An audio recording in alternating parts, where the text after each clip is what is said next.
Creative work is hard.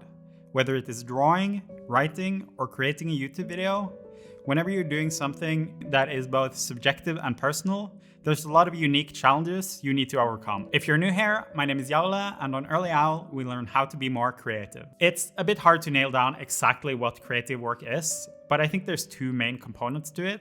One is that whatever you're making is quite subjective, and the other is that it's very personal. And I do think it's more of a sliding scale than it is binary. So on the lower end, you might have something like doing the dishes, which doesn't have much room for any creativity. And then in the middle, you might have something like programming, which does have room for some creative problem solving.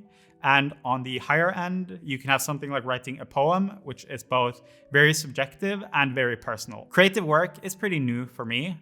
Growing up, I always just felt like this was something I was bad at. And since then, I pretty much never put any effort or thought into getting better at it or creating something good. But this changed about 3 years ago when I decided I wanted to learn how to draw, and more recently when I created this YouTube channel.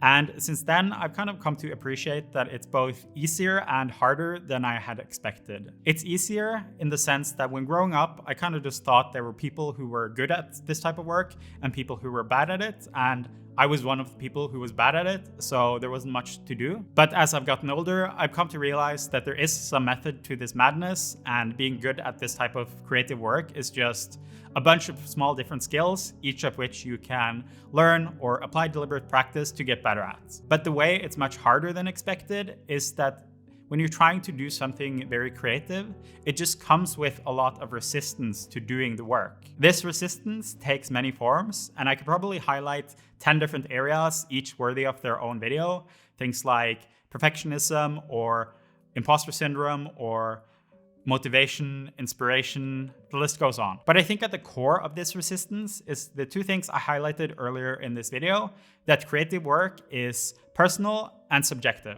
It being personal means that you're much more invested or scared about how people receive it. And this just adds a bunch of anxiety to the entire process. Like you don't want to start working on something until you have a good idea, but your ideas are never good enough. And when you're done with something, it's never as good as you hoped it would be. You're less likely to be able to put in your best effort, because if you do and it's not well received, that can be pretty disheartening. But if you don't put in your best effort and it's not well received, then you can at least tell yourself, oh, I didn't really try. The obvious implication of something being subjective is that you can't really know if other people are going to think it's good or not. But there is a bit more of a sinister implication as well, which is that you won't really know if what you're making is good or not. So that often leads to its own form of doubt, where even if what you've created is really great, you might be too close to it, or it might be too attached to it that you can't really see it. This then loops back to the personal aspect of it, because if you can't really know if what you're making is good, then the only option is just to listen to your heart and just pour yourself and your authenticity into it. But then that also just makes what you're making more vulnerable. All of these factors leads to how it can be much more of a struggle to put in the same amount of hours doing something that is very creative compared to something more straightforward. I've outlined why I think creative work can be difficult to do. So what do we do about that? First, I think it's worth highlighting that these things are not inherent properties to the universe. It's more just mental hurdles that we need to overcome. At the end of the day, these mind viruses only have the power over us that we give them. And while I don't think you'll reach a place where doing difficult creative work is as easy as taking a walk in the park, that doesn't mean we can't improve at these things. I think the subjective nature of things and also wanting to create something good is a very big trap to fall into. If I had to write a script for a YouTube video, then how I would like this to work is that I just sit down and I write a good script and I'm done. But if I wait until I feel like I would write a good script, then odds are I'm never going to write it, or it's going to be a very rare occasion at least. What I have to force myself to do instead is just sit down and write something bad, and then after I'm done writing something bad, I can revisit it and iterate on it and figure out how to improve it. You don't reliably produce good ideas just by doing nothing and then suddenly a good idea comes along. You produce good ideas by producing a bunch of bad ideas, and eventually you'll stumble over a good one. Good creative work is an iterative process where you need to learn to kind of get the bad work out of the way so you can get inspired by that and see how it can be improved. Another thing I think might be important is to be more intentional with how you work. I haven't gathered any specific data on this, but my intuition would tell me that someone whose work is more analytical also probably has a more analytical approach to that work. But I think having a more experimental and scientific approach to what makes you tick is as important, if not more important, when doing creative work. Because your motivation, state of mind, and how you deal with these type of resistances has such a big impact, not just on the quality of the work, but also on how much you're able to do.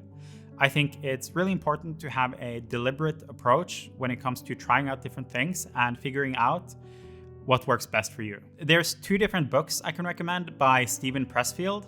They're called The War of Art and Do the Work. And they're both pretty similar books. They have super short chapters, and each book is like maybe 1 to 2 hours to read from cover to cover. They have a pretty unique and extreme tone to them. I'll read a quote from The War of Art to show you what I mean. Resistance's goal is not to wound or disable. Resistance aims to kill. Its target is the epicenter of our being, our genius, our soul, the unique and priceless gift we were put on the earth to give and that no one else has but us. Resistance means business. When we fight it, we are in a war to the death. This is kind of what I mean. It is very extreme and very life or death, but at least I find these books quite both illuminating and inspirational. And while it is quite extreme, I do think there is some truth to the extreme lengths he goes to. While it's not literally life or death, you sometimes have to feel like it is to be able to push through some of the resistance you face. This is something I still struggle with a lot. The main reason for making this video was more just a therapy session so I could work through some of my own resistances. I'll create a playlist with some of the videos I think are most relevant when it comes to getting shit done. So I will put that here. Thank you so much for watching, and I will see you next Wednesday.